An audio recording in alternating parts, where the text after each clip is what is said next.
नमस्कार, माझे नाव शर्विन उमेश भगत, इयत्ता दुसरी तुकडी सूर्य. मी आज तुम्हाला गुरुपौर्णिमेविषयी चार शब्द बोलणार आहे.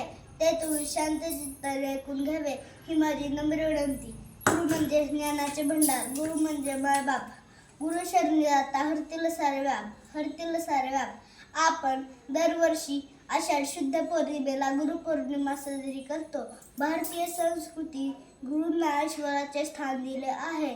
आई वडिलांनंतर आपले पहिले गुरु शिक्षक असतात, जे भावी पिढी उत्तम घडवण्याचे कार्य करतात. गुरूंचे महत्त्व शब्दात व्यक्त करता येत नाही, एवढे महान आहे. शेवटी मला इतकेच म्हणून वाटते, गुरु ब्रह्मा गुरुर्विष्णू गुरुदेव महेश्वरा, गुरु साक्षात परब्रह्म तस्मै श्री गुरुवे नमः. जय हिंद, जय महाराष्ट्र.